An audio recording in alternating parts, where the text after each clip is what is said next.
नमस्कार। आप सभी का पीवी वैदिक वर्सिटी यूट्यूब चैनल पर स्वागत है। मैं हूं प्रोफेसर डॉक्टर एनपी सिंह। आज अब नए एपिसोड के साथ, नए विषय के साथ आपके सामने हम हाजिर हुए हैं। लेकिन उसके पहले आप सभी से ये आग्रह है कि चैनल को लाइक करें, सब्सक्राइब करें और बेल आइकन जरूर दबाएं। आज हम लोग चर्चा करेंगे सार्कोपीनिया पर। जो जानते हैं उन्हें पता होगा कि ये किस तरह हमारे जीवन को प्रभावित करती है। जो नहीं जानते वो बिल्कुल आज जान जाए कि उनके घरों में या उनके किसी परिचित के शरीर में ये धीरे धीरे बढ़ तो नहीं रहा है।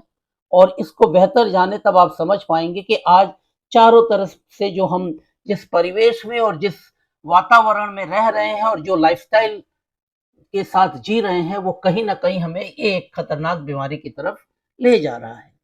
हालांकि सार्कोपीनिया जो रोग है, एक तरह से तो ये माना जाता है कि ये नॉर्मल एक एजिंग प्रोसेस का असर है। लेकिन उसमें सबसे बड़ी खतरनाक स्थिति है कि सार्कोपीनिया में व्यक्ति के शरीर के जो मांसपेशियां हैं, मसल्स जो हैं या मसल्स फाइबर हैं, वो साथ छोड़ देते हैं। यानी आप चाह रहे हैं कि उठ के चल नहीं पा रहे हैं। आप चाह रहे हैं कोई ऐसे मस्कुलर एक्टिविटी करना, लेकिन आपके मसल्स आपका साथ नहीं दे रहे हैं। एक तो एक जनरल एजिंग प्रोसेस में होती है। और बहुत कुछ चीज हम लोग मान लेते हैं कि ये एजिंग प्रोसेस है, तो ये एजेड लोगों में होगा, तो वो जब उस उम्र आएगी देखी जाएगी। तो मूलतः ये ऐसी बात नहीं है, क्योंकि साइंटिफिक वर्ल्ड में एक बातों को रखने के लिए, जनरलाइज करने के लिए हम लोग कैटेगराइज करते हैं कि किन लोगों को ज्यादा प्रभावित होता है, किन लोगों को कम। लेकिन ऐसा नहीं है कि जिस दिन उनकी उम्र स्पेसिफिक उम्र में पड़ी और उस दिन सार्कोपीनिया हो गया, उसके पहले उसकी रूट शरीर में आ जाती है। क्योंकि फैक्टर्स, एक दिन अचानक उम्र हो गई और उनके अंदर वो फैक्टर्स आ गया, वो नहीं वैसा, और वो उस रोग से प्रभावित हो गए, ऐसा नहीं होता है। क्योंकि बहुत से लोग हैं जो बहुत अत्यधिक एज में भी बहुत ज्यादा फिट हैं और शारीरिक, मानसिक और अपने हर मस्कुलर एक्टिविटी के साथ बहुत स्वस्थ हैं। तो आइए आज इस पर चर्चा करें और आने वाले अपने समय में सावधान रहें। क्योंकि एक जो आज वयस्क है या कल जो वयस्क होगा, तो आज उसकी कौन से फैक्टर्स हैं जो उसे वयस्क जब होगा या एडल्ट एज में जाएगा, तो वो इस रोग को कैरी करके जा सकता है। इसलिए आज की आपका जीवन कल आप पर क्या प्रभाव डालती है, ये भी जानने की जरूरत है। इसलिए हम लोग सार्कोपीनिया को थोड़ा गंभीरता से लें। तो सार्कोपीनिया जनरली अगर थोड़ा सा हम लोग इसको व्याख्या करें, तो ये ग्रीक वर्ड से आया है, जिसमें सार्क्स और पीनिया, सार्क्स का मतलब होता है फ्लेश या मसल्स, और पीनिया का मतलब है डिफिशियंसी। यानी आपकी या जिसको ये रोग हो रहा है, उसके शरीर की मांसपेशियां या मसल्स अपनी क्षमता से कम काम करती हैं या बहुत ही कम काम करती हैं। तो ये जनरली वो कंडीशन है। और उसमें जो भी हमारे muscular disorder, generalise muscular disorder आस्ते आस्ते होते हैं, यानी शरीर के विभिन्न अंगों के जो मसल्स हैं वो काम करने में थोड़ा सा असुविधा होती है, मसल्स लॉस होने लगते हैं। सबसे बड़ी बात है कि मसल्स लॉस होते हैं, या मसल्स की जो मास है, उसकी जो एक अपना कंटूर है, वो कम होते जाता है। और इसलिए व्यक्ति क्या चलते चलते गिर जाए, गिरने की टेंडेंसी हो जाए, मसल्स मस्कुलर जो फंक्शन है वो नहीं कर पाए, और ये जीवन के और कई कामों में या कई जीवन की डेली एक्टिविटी में बहुत तरह प्रभावित होती है। तो एक तो क्लियर कट है कि ये हमारे, हम लोग जानते हैं उम्र के साथ ये होता है। लेकिन उम्र के साथ बहुत लोग होते हैं कि स्वस्थ रहते हैं। इसलिए सिर्फ उम्र को दोष दे देना जरूरी नहीं है, क्योंकि इसके अंदर जो जो घटनाएं घटती हैं, वो उम्र बढ़ने पर तो वो आती है, लेकिन उसका आधार हम लोग उस उम्र में आने के पहले ही अपने शरीर में या अपने डेली लाइफ की जो एक्टिविटी है, जो डेली लाइफ का जो हमारा रूटीन है, उस आदत या उस व्यवहार या वो लाइफस्टाइल जो होती है, वो हमको एक प्री डिस्पोजिंग फैक्टर्स के रूप में काम करता है। और जब हम उस उम्र में जाते हैं, जब हम हमारी शरीर की क्षमता कमती है, तब धीरे धीरे हम उस रोग के प्रभाव में आते हैं। अब इसको हम लोग सार्कोपीनिया को दो भागों में बांट सकते हैं, दो तरह से। एक तो प्राइमरी और एक सेकेंडरी। प्राइमरी को हम लोग सीधे सीधे कहेंगे कि ये एजिंग प्रोसेस है। कि प्राइमरी, अगर सार्कोपनिया का प्राइमरी कारण अगर पकड़े या कारण प्राइमरी उसका फैक्टर्स पकड़े, तो एजिंग कि उम्र एक फैक्टर्स है या कारण है जो व्यक्ति को इस तरह के रोग या इस तरह की असुविधाओं को से प्रभावित करता है। तो एक एज रिलेटेड फैक्टर्स है, तो ये फिजियोलॉजी है, लेकिन एज रिलेटेड फैक्टर को अगर आप एजिंग प्रोसेस के साथ अगर अच्छे से रह सकते हैं तो इसको आप रोक सकते हैं या डिले कर सकते हैं। तो एक तो हो गया एज रिलेटेड फैक्टर, दूसरा हो गया सेकेंडरी है। वो क्या है, वो बहुत महत्वपूर्ण है। और सेकेंडरी जो कई फैक्टर्स है, वो अगर आपके जीवन में फैक्टर्स है तो वो एजिंग प्रोसेस में उम्र से पहले भी ले आ सकता है। सेकेंडरी फैक्टर्स क्या क्या है, जनरली है कि एक्टिविटी रिलेटेड, यानी खाओ पियो और मौज करो, कोई फिजिकल एक्टिविटी नहीं है, बस बैठे रहना है, फिजिकल एक्टिविटी कुछ नहीं, बैठ के एकदम शारीरिक परिश्रम या शारीरिक एक्टिविटी जरा भी नहीं है, तो ये बहुत बड़ा फैक्टर है सार्कोपिनिया के लिए। और आपके भविष्य में शरीर के जो मसल्स है वो लॉस होने के जो शरीर कभी देखेंगे कि जो बहुत अच्छा हृष्ट पुष्ट रहा है या बहुत बॉडी बिल्डर रहा है, एक समय उसके शरीर में देख रहे हैं कि चमड़े या उसके स्किन झूल रहे हैं और उसके मसल्स दिख नहीं रहे हैं, तो वो स्टेज आ सकता है। तो उसके एक फैक्टर है सेकेंडरी फैक्टर जो कि एक्टिविटी रिलेटेड है, यानी कि फिजिकल एक्टिविटी जरा भी नहीं है और बहुत कम है। कुछ हो सकता है डिजीज के कारण, यानी कोई प्री डिस्पोजिंग डिजीज हमारे साथ है, शरीर के साथ है और वो कहीं ना कहीं कंटिन्यू कर रहा है, तो वो भी सार्कोपिनिया के लिए एक बहुत बड़ा कारण हो सकता है। और उसमें सबसे बड़ी बात है कि आपके ऑर्गन फेल्योर। अब ऑर्गन फेल्योर से बहुत बार लोग समझते हैं कि जब अचानक ऑर्गन पूरा फेल हो जाएगा, किसी की किडनी फेल हो जाती है, लिवर फेल हो जाती है, तब होगा। नहीं जी, हर दिन आपके ऑर्गन फेल हो रहे हैं अगर आपकी लाइफस्टाइल ठीक नहीं है। किडनी अगर किसी की फेल होती है तो लास्ट स्टेज होता है कि अब डॉक्टर कहता है कि किडनी ट्रांसप्लांट करनी पड़ेगी। जब डायलिसिस शुरू हो गई तभी मान लीजिए कि आपकी किडनी फेल हो रही है, या उसके पहले डायलिसिस होने के पहले ही, यानी आप किडनी प्रॉपर काम नहीं कर पा रही है। इसलिए आपकी हर ऑर्गन अगर प्रॉपर काम नहीं कर रहे हैं तो धीरे धीरे वो ऑर्गन की क्षमता को आप ओवर यूटिलाइज कर चुके हैं, या वो ऑर्गन आपकी अपनी क्षमता के अनुरूप काम नहीं कर पा रहा है। इसका मतलब है कि ऑर्गन अपनी कैपेसिटी के अनुरूप काम नहीं कर पा रहा है, यानी कि वो ऑर्गन कहीं ना कहीं अपना संपूर्ण काम करने में फेल कर रहा है और हम धीरे धीरे वो ऑर्गन फेल की तरफ जा रहा है। इसके कई फैक्टर्स हो सकते हैं। अगर डेली आप कोई डिजीज कोई ड्रग लेते हैं, कोई मेडिसिन लेते हैं, अल्कोहल लेते हैं, तो इसका प्रभाव किसी न किसी ऑर्गन पर पड़ता है। और ऑर्गन फेल होता है तो कई रोग होते हैं, लेकिन इसमें एक बड़ा है कि ऑर्गन फेल के डिजीज में जाते हैं तो सार्कोपिनिया हो सकता है। इसलिए आप अपने डेली लाइफस्टाइल में पहले ये तो चेक करिए कि आपकी कौन सी दवा खा रहे हैं। जो भी दवा खा रहे हैं, स्वयं खा रहे हैं या किसी डॉक्टर से प्रिस्क्राइब कर ले रहे हैं, तो उसके साइड इफेक्ट अच्छे से जान ले कि क्या उसका इफेक्ट कुछ ऐसा है जो डायरेक्टली वो या इनडायरेक्टली आपके ऑर्गन को इफेक्ट करता है। अगर करता है तो कितने दिनों में करता है, उसका काउंटर क्या है, सावधान रहिए कि आप कोई भी दवा दे रहे हैं या कोई भी आपकी लाइफस्टाइल ऐसी है जो आपके किसी ऑर्गन को कंपनसेट कर रही है, ऑर्गन को प्रॉपरली काम नहीं करने दे रही है, तो आपको सावधान रहना चाहिए, अपने उस लाइफस्टाइल को एक बार चेक करना चाहिए। तीसरा है न्यूट्रिशन रिलेटेड सार्कोपिनिया, यानी ये बहुत सहज है लेकिन बहुत महत्वपूर्ण है। न्यूट्रिशन रिलेटेड सुन के लगता है तब तो कोई बात नहीं, हम न्यूट्रिशन ओवरकम कर लेंगे, हो जाएगा। इसमें है कि अगर शरीर में आवश्यकता या जो उसकी जरूरत है उससे कम प्रोटीन इंटेक करते हैं, शरीर में प्रोटीन या शरीर के लिए जो एक नॉर्मल एनर्जी की जरूरत है जो उसको डेली रूटीन के लिए, वो अगर उसकी जो अमाउंट उसकी जो जरूरत है उससे कम जा रही है, विशेषकर प्रोटीन जो कि मसल्स बिल्डिंग के लिए बहुत आवश्यक है, वो अगर शरीर में कम जा रही है तो सार्कोपिनिया के बहुत बड़े कारण ये एक फैक्टर हो सकता है।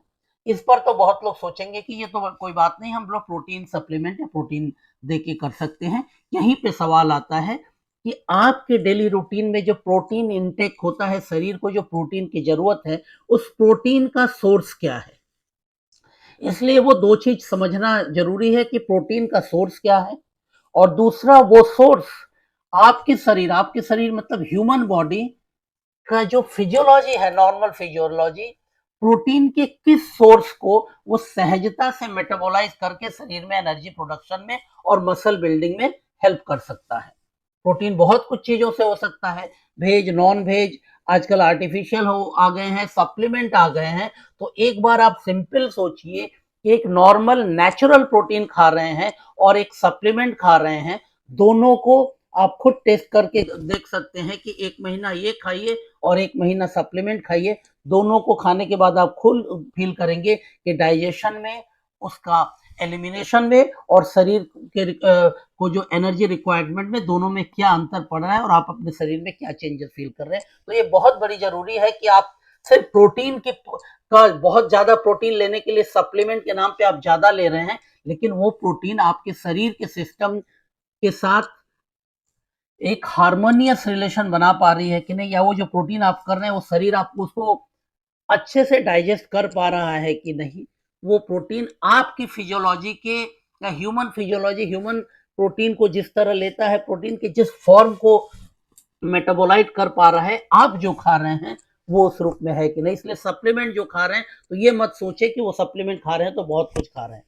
वो खाइए जो आपके शरीर को, आपके पाचन क्षमता के अनुरूप हो, आपके शरीर की आवश्यकता के अनुरूप है, और जो शरीर में जाए वो पूरी तरह वो अच्छे से उसका पाचन हो, वहां से उसका अच्छा से अवशोषण हो, यानी कि एब्जॉर्प्शन हो, और वहां से जो भी मैक्सिमम एनर्जी है रिक्वायर, मैक्सिमम वहां से एनर्जी आप ले सकते हैं, वो शरीर ले सके और आपके एक एक सेल में एनर्जी पहुंच पाए। अगर नहीं पहुंचती है तो जितना भी आप प्रोटीन बाहर से इनटेक कर रहे हैं उसका कोई मतलब नहीं है।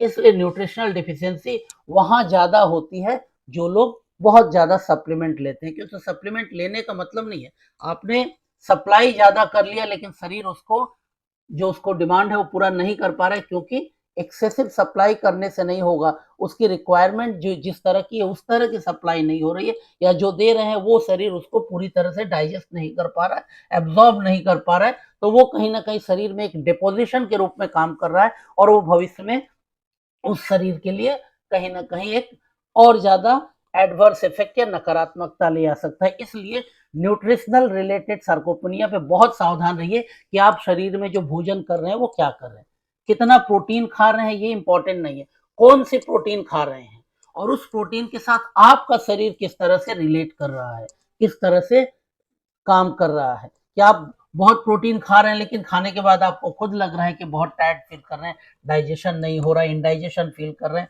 कॉन्स्टिपेशन हो रहा है, तो आपको सोचना होगा कि आपके शरीर के लिए वो नहीं है। और बच्चों को बचपन से ही कई जगहों पे पेशेंट आते हैं, देखते हैं उनके बहुत से प्रॉब्लम है, क्योंकि इतना ज्यादा उनको मालूम नहीं, उनको लगता है प्रोटीन खिलाना है, सप्लीमेंट, घर के खाने खाया नहीं का सप्लीमेंट इतना ज्यादा खिला देते हैं कि बच्चे उसके ओवर, माने हाइपर प्रोटीनीमिया की वजह से और ज्यादा परेशान होते हैं। तो इसलिए सावधान रहिए कि आप नेचुरल प्रोटीन कीजिए, घर के जो भोजन है उसके अंदर से देखिए कि आप नेचुरल प्रोटीन कितना, किस तरह उनको दे पाते हैं। तो अगर ये नहीं दे पाते हैं तो आप सप्लीमेंट से ये सोचेंगे कि पूरा हो जा रहा है, ये एक सवाल है, कितना दे रहे हैं ये नहीं है, शरीर उसमें से कितना एब्जॉर्ब कर पा रहा है। अगर पूरा एब्जॉर्ब कर रहा है तब मानिए कि आपकी न्यूट्रिशनल डेफिशिएंसी नहीं है। इसलिए खाली ये सोचना कि जो अभाव में जिसकी जिंदगी जी रहे हैं उन्हीं को प्रोटीन की डिफिशियंसी होगी, नहीं।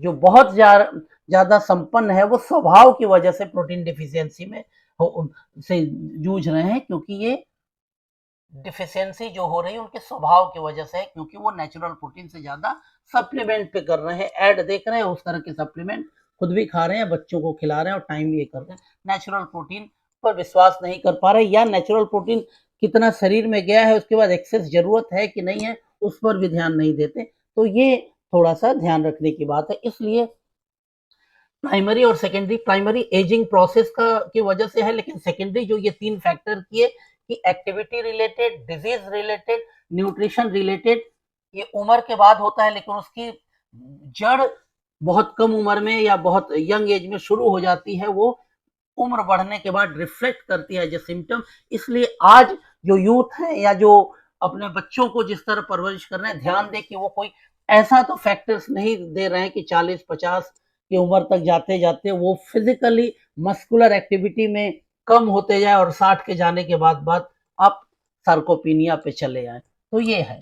अब प्रिवेलेंस की बात करें तो देखा गया है कि जो भी सार्कोपीनिया के पेशेंट यूजुअली पाते हैं 5 से 13% 60 साल की उम्र या उसके ऊपर वाले होते हैं 5 से, और 11 से 50% करीब करीब 80 के ऊपर वाले होते हैं। और बाकी जो हैं जिनकी हिस्ट्री है बहुत से क्रॉनिक डिजीज की, और वो क्रॉनिक डिजीज क्या है, सीओपीडी, यानी क्रॉनिक ऑब्स्ट्रक्टिव पल्मोनरी डिजीज। बहुत से लोगों को होती है सीओपीडी, आजकल देखेंगे जिसका कोई इलाज नहीं है, और अल्टीमेटली उनके लंग्स के प्रॉपरली काम नहीं करते, यानी ऑक्सीजन कंजम्पशन प्रॉपर नहीं होता, और ये बहुत कम उम्र से बहुत लोगों की रेस्पिरेटरी प्रॉब्लम होती है और धीरे धीरे वो सीओपीडी में कन्वर्ट होती है। तो इसको सावधान रहना है कि सीओपीडी, इसलिए एज को खाली फैक्टर मत रखिए कि इस एज में होता है। जो हो रहा है सार्कोपीनिया में उसकी जड़ें किसी भी उम्र में आप डाल सकते हैं। तो डिजीज में जब कहें कि क्रॉनिक डिजीज सीओपीडी, एक है सीएचएफ यानी क्रॉनिक हार्ट फेल्योर। पहले कहा जाता था कि हार्ट अटैक, हार्ट फेल्योर का जो है वो तो बूढ़े लोगों में होता है, आज यंग एज में भी होता है। तो सीएचएफ की जिसकी हिस्ट्री है और क्रॉनिक सीएचएफ की जिसकी हिस्ट्री है उनको भी सार्कोपीनिया होने के चांसेस हैं। क्रॉनिक किडनी की डिजीज जिनकी है उनको भी सार्कोपीनिया होने की चांस है। जो डायबिटीज मेलाइटस के हैं यानी डायबिटीज मधुमेह के जो रोगी हैं, अब ये भी नहीं कहा जा सकता कि 40-45 के, अब जुवेनाइल डायबिटीज भी आ गई, यानी कम उम्र में डायबिटीज है, तो उनको भी सार्कोपीनिया हो सकता है। एचआईवी सभी लोग जानते हैं कि एड्स के जो मरीज हैं या एड्स वायरस से में एचआईवी वायरस से आक्रांत है या उसके कैरियर या प्रभावित है उनमें भी हो सकता है। और कैंसर, अब कैंसर कोई उम्र का रोग नहीं रह गया, किसी भी उम्र में आ जाए। तो ये सारे के फैक्टर्स हैं, ये अब आने वाले दिनों में सार्कोपीनिया को लीड कर सकते हैं। इसलिए आज मेरी बात आप ध्यान से सुन लीजिए, आने वाले दिनों में अब आप जिस तरह कैंसर सुन रहे थे सार्कोपीनिया भी सुनेंगे, और सुन भी रहे हैं, शायद नाम नहीं सुन रहे होंगे, लेकिन जो सार्कोपीनिया की लक्षण है, जो सार्कोपीनिया का ये है, ये आप सुन रहे होंगे कि किसी के अचानक हाथ पैर चलना बंद हो गया, पैरालाइज अलग है, मसल्स ही काम नहीं कर रहे हैं, मसल्स वेस्ट हो रहे हैं, मसल्स आपके सूख रहे हैं या मसल्स धीरे धीरे लॉस हो रहे हैं, तो ये भी आ रहा है।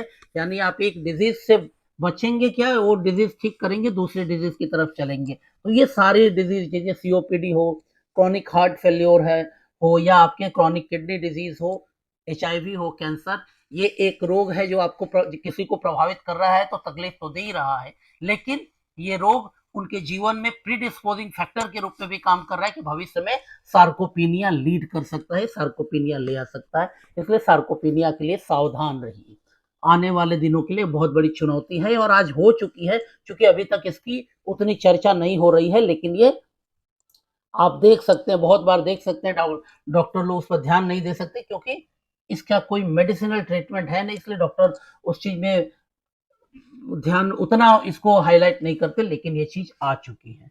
अब इसके हम लोग कारण में अगर जाते हैं तो कारण क्या क्या होता है। एक तो जैसे मैंने कहा कि natural process of ageing, ageing की जो प्रोसेस है उसके साथ उम्र के साथ धीरे धीरे मसल्स की जो कंटूर है, मसल्स की जो अपनी एक रेंज है वो धीरे धीरे कम होगी, लेकिन वो इतना कम नहीं हो जाएगी नॉर्मल प्रोसेस में कि आप सार्कोपीनिया में हो जाएंगे। लेकिन जो मैंने कहा कारण फैक्टर्स किए, अगर वो जीवन में वो फैक्टर्स है, उस तरह की लाइफस्टाइल हमने लीड करे हैं, तो एजिंग प्रोसेस में वो ज्यादा इफेक्टिव करेगी। तो इसलिए सिर्फ नॉर्मल एजिंग प्रोसेस की वजह से सार्कोपीनिया हो जाएगा ऐसा नहीं, क्योंकि कम से कम भारतीय समाज में आप लोगों ने देखा है, इतिहास हजारों साल के इतिहास है कि लोग 100 से ऊपर साल तक भी शारीरिक रूप से स्वस्थ रहे हैं और मानसिक रूप से भी स्वस्थ रहे हैं और एक्टिव लाइफ लीड की है। इसलिए ये नेचुरल एजिंग प्रोसेस में थोड़ा लॉस होगा, लेकिन इतना लॉस नहीं होगा कि आप एकदम डेबिलिटी की तरफ चले जाएंगे। लेकिन जो फैक्टर्स है वो फैक्टर्स अगर जीवन के साथ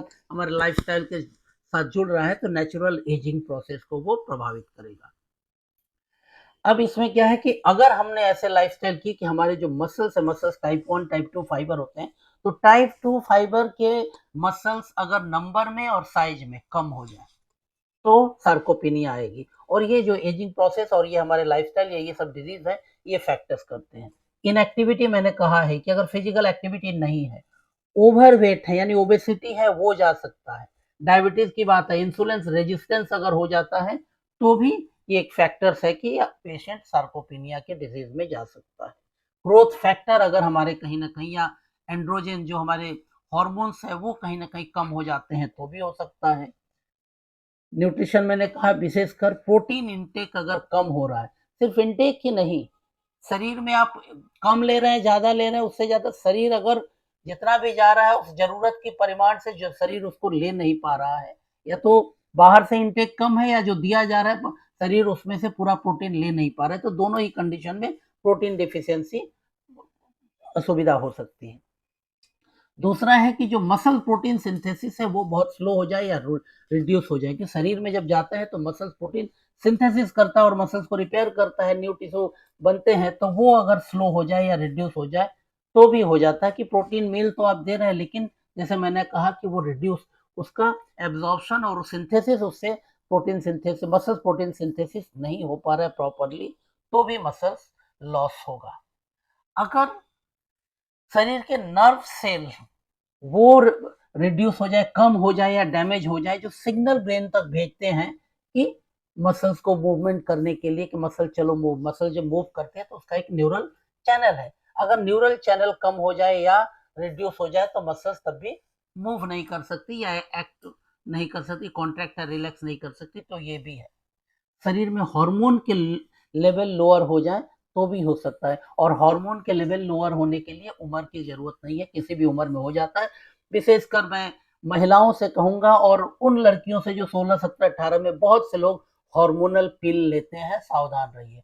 16, 18 की उम्र में आप हार्मोन क्यों ले रहे हैं, किस लिए ले रहे हैं, या कोई डॉक्टर प्रिस्क्राइब भी कर रहा है, वो 18, 19 में लिया हुआ हार्मोन 28, 29, 30 या 39, 40 तक जाते जाते आपके शरीर में एक ऐसा रोग दे के जाएगा कि भविष्य में आप किसी सहारे की जरूरत होगी, तो इसलिए बेहतर हो कि एक हार्मोनल पिल लेने के पहले भी या हार्मोनल ये लेने के पहले भी बहुत बार सोचिए, क्योंकि वो भी कहीं ना कहीं आपके लाइफस्टाइल को डिस्टर्ब कर रहा है, आपके शरीर के नॉर्मल फिजियोलॉजी को कहीं ना कहीं इंटरफेयर कर रहा है। तो हार्मोनल लेवल्स अगर लोअर हो जाते, लो हो जाते हैं, और जब बाहर से हार्मोन लेंगे तो इंटरनल जो नॉर्मल फिजियोलॉजिकल हार्मोनल सिक्रेशन है या प्रोडक्शन है वो ऑटोमेटिकली बाधित होता है और कम हो जाता है। इसलिए बाहर से कोई भी ले रहे हैं, किसी भी डिजीज, नॉर्मली ऐसे ले रहे हैं किसी कारणवश या किसी डिजीज वश, तो ये ध्यान रखिए, या अपने मेडिकल प्रैक्टिशनर से जरूर पूछिए कि ये लेने से हमारे नॉर्मल जो शरीर में हार्मोन सिक्रेशन होते हैं, अगर बाहर से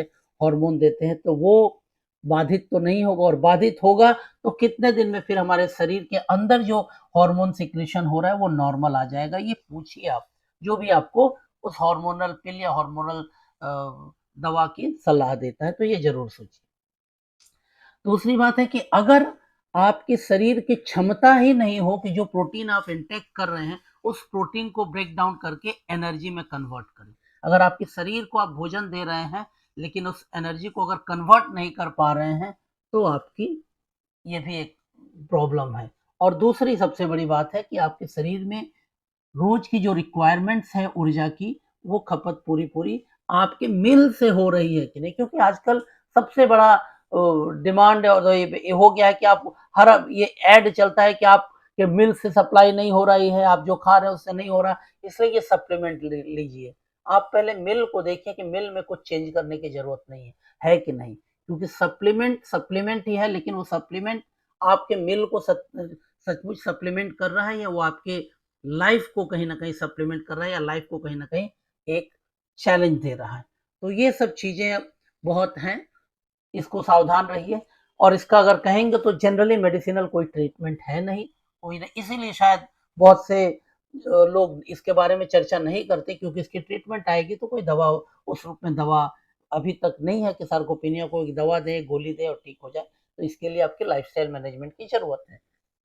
एडिशनल फैक्टर और भी है जो मैंने पहले कह दिया कि आपको सीओपीडी हो सकती है, heart failure, kidney disease, diabetes और एचआईवी, कैंसर, और बहुत से अगर रूमेटॉइड अर्थराइटिस है विशेषकर महिलाओं में तो वो भी एक फैक्टर्स हो सकता है, इसलिए इन सब फैक्टर्स के लिए ज़्यादा आप सावधान रहे।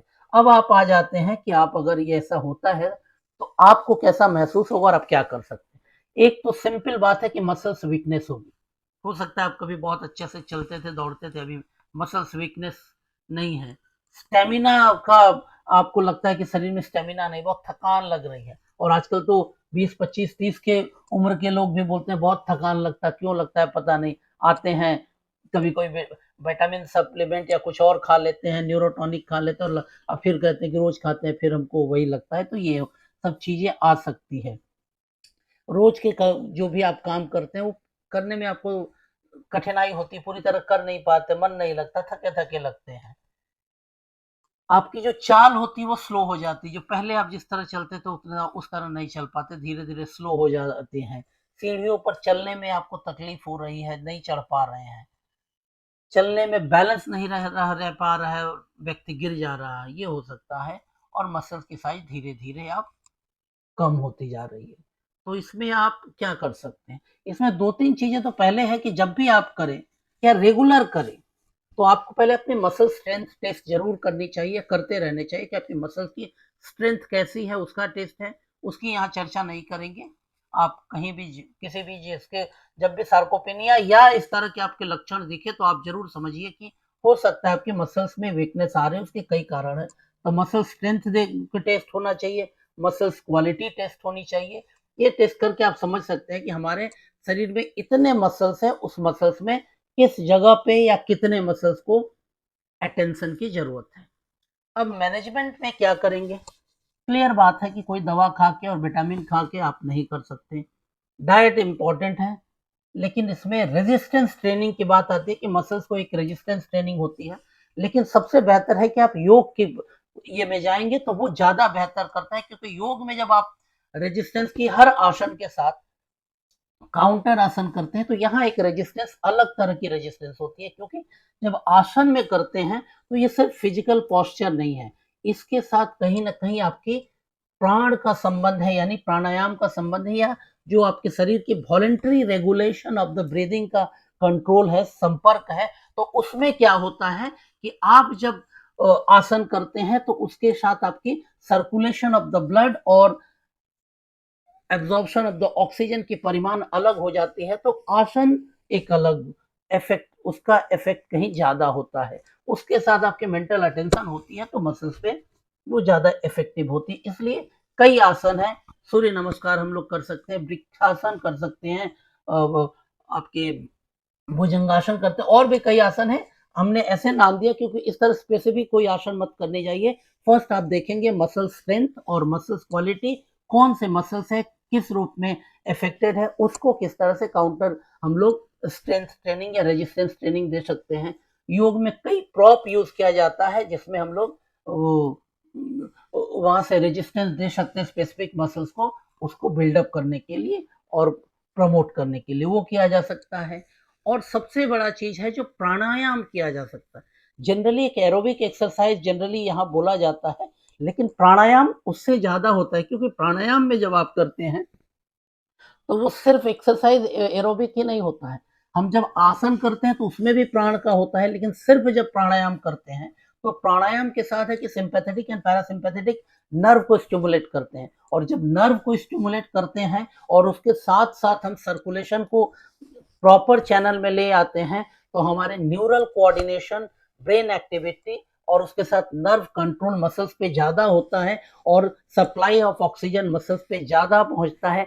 एनर्जी रीच बहुत बढ़ जाती है, इसलिए मसल्स के सिंथेसिस या मसल्स पे प्रॉपर न्यूट्रिशन ज्यादा होता है। और जो हम कहते हैं कि हम अगर कोई भी प्रॉपर जो भी भोजन दे रहे हैं वो यूटिलाइज हो रहा है कि नहीं हो रहा है, तो प्राणायाम और ये योग उस चीज में ज्यादा प्रभावी होता है। इसलिए हमारी जो प्री डिस्पोजिंग फैक्टर है, सिर्फ सार्कोपेनिया नहीं, सार्कोपेनिया तो एक कंडीशन है, लेकिन उसके पीछे जो प्री डिस्पोजिंग फैक्टर्स है, जैसे प्रोटीन आप खा रहे हैं यूटिलाइज नहीं हो रहा है, तो प्राणायाम और योग उस तरह पे हेल्प करता है। ऑक्सीजन रीच पहुंचाता है ताकि मेटाबॉलिज्म प्रॉपर हो और मसल्स में एनर्जी पहुंचे। तो ये सारी चीज है कि प्राणायाम और विशेषकर अनुलोम विलोम, भस्त्रिका, भ्रामरी, ये सब प्राणायाम बहुत इफेक्टिव होते हैं।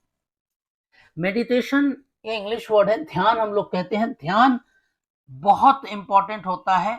वो क्या होता है कि इमोशनल, हमारे जो, जैसे मैंने कहा कि इमोशनली डिस्टर्ब लोग को हो या स्ट्रेस लेवल हो, यानी हार्मोनल इम्बैलेंस हो या स्ट्रेस हो, इसको बैलेंस करने के लिए ध्यान बहुत बड़ा आवश्यक है। इसलिए ध्यान को अगर हम करते हैं तो सार्कोपेनिया के मसल्स को हम बहुत रिलैक्स कर सकते हैं, इसलिए मसल्स रिपेयर होने का चांस होगा। प्राणायाम उसके बाद हम ध्यान करते हैं तो मसल्स रिपेयर भी होगा, रिलैक्स भी होगा, और क्या है कि धीरे धीरे हम इस कंडीशन से निकल आएंगे। तो ये बात है। और जो बुजुर्ग लोग होते हैं उसमें मैंने पहले भी क्या, एक कंडीशन होता है कि भाई वो भोजन तो ले रहे हैं लेकिन भोजन प्रॉपरली डाइजेस्ट नहीं कर पाते, प्रॉपरली एब्जॉर्ब भी नहीं कर पाते वहां से। तो आप उनको चाहेंगे कि प्रोटीन इंटेक बढ़ा के कर दें, तो शायद नहीं हो सकता, क्योंकि उनके सिस्टम उस प्रॉपरली उस लेवल पे काम नहीं कर पा रही है कि जो आप न्यूट्रिशनल सप्लीमेंट या डाइट प्रोवाइड कर रहे हैं वहां से वो ले पाए। तो उसके लिए आपकी योग, प्राणायाम, योग में आसन, प्राणायाम और ध्यान, ये तीनों का अगर बैलेंस करके क्लियरली करें तो वो बहुत ज्यादा इफेक्टिव होती है। अगर आपको डाइट देना है तो उसमें जाहिर बात है कि ऐसा होना चाहिए डाइट जिसमें प्रोटीन नेचुरल सोर्स होना चाहिए, और उस जिसको भी आप एडवाइस कर रहे हैं उसके शरीर की मेटाबॉलिज्म और डाइजेस्टिव कैपेसिटी देख के, उसकी लाइफस्टाइल देख के डिसाइड करिए कि किस तरह की सोर्स ऑफ डाइट कहाँ से लेंगे। तो प्रोटीन होनी चाहिए जिसमें इसेंशियल अमीनो एसिड पूरा हो, ओमेगा 3 फैटी एसिड हो, विटामिन डी हो, कैल्शियम हो, ये इतना चीज बहुत जरूरी है। अब इसके साथ अगर और कुछ देना चाहते हैं, क्योंकि इसके लिए एक बहुत बड़ा फैक्टर्स है कि एंटी इन्फ्लेमेटरी कंडीशन होती है, वो भी मसल्स को कहीं ना कहीं लॉस में को प्रभावित करती है। तो हम हल्दी, यानी हल्दी का जो भी उसका जो करक्यूमिन है उसको एडवाइस दे सकते हैं, तो वो बहुत इफेक्टिव होती है। अश्वगंधा दे सकते हैं, गरम तेल से मसाज दे सकते हैं, वो किसी एक्सपर्ट के अंदर मसाज लीजिए, खुद मत लीजिए, क्योंकि मसाज वो का मतलब नहीं है कि आप सिंपल शरीर पे बल प्रयोग करिए, उसकी भी एक टेक्निक है, एक साइंटिफिक वे है। तो उसके हिसाब से कौन से तेल कितना गर्म और किस रूप में किस मसल्स पे कितना प्रेशर के साथ देना है या ओनली वाइब्रेशन देना है, तो वो एक्सपर्ट के साथ लीजिए। वार्म बाथ ले सकते हैं गर्म गुनगुने पानी से, वो बहुत इंपॉर्टेंट है। नस से हम लोग देते हैं, वो होता है। मर्म चिकित्सा कर सकते हैं, वो बहुत ही प्रभावी होती है।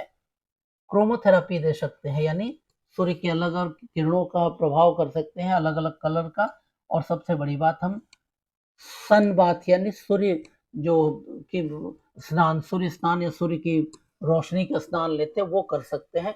तो ये करेंगे, लेकिन ये किसी एक्सपर्ट के अंदर करिए। जितना सहजता से आपने सुन लिया, अगर उसी सहजता से आप खुद ही करने लगेंगे तो नहीं होगा, क्योंकि सार्कोपेनिया एक बहुत कॉम्प्लेक्स कंडीशन है। उसमें एक बेहतर से जज करना पड़ेगा कि आपके शरीर के फैक्टर्स क्या हैं जो इसको प्रभावित कर रहे हैं, और उस फैक्टर की वजह से सार्कोपेनिया का जो इफेक्ट हुआ है शरीर के किस किस अंगों पर, किस किस मसल्स पे हुआ है, और हर मसल्स पे प्रभावित किस रूप में हुआ है, तो उस रूप में स्पेसिफिक ट्रीटमेंट की जरूरत है।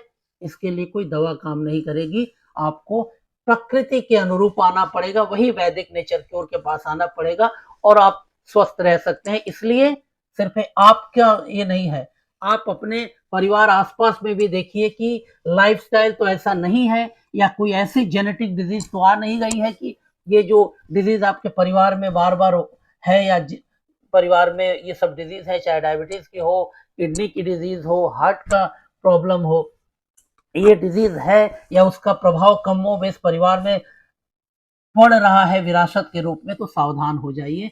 अब एक नए रोग, नए ये कि सार्कोपेनिया, तो सार्कोपेनिया से अगर बचना है या आपको शरीर को सचमुच स्वस्थ रखना है, क्योंकि हम लोग तो अभियान ही चला रहे हैं कि आप रोग के साथ जो रोग निरामय की बात कर रहे हैं या आप स्वस्थ होने की बात कर रहे हैं, आप दवा के साथ जीना चाहते हैं या स्वास्थ्य के साथ जीना चाहते हैं, ये आपका निर्णय है। हम स्वास्थ्य के साथ जीने की बात करते हैं, दवा के साथ जीने की बात नहीं करते। इसलिए ये निर्णय आपको लेना है कि आप दवा के साथ जिएंगे या स्वास्थ्य के साथ, मेडिसिन और वेलनेस। तो आज के लिए इतना ही। स्वस्थ रहिए, कैसा लगा बताइए, और चैनल को लाइक करिए। नमस्कार।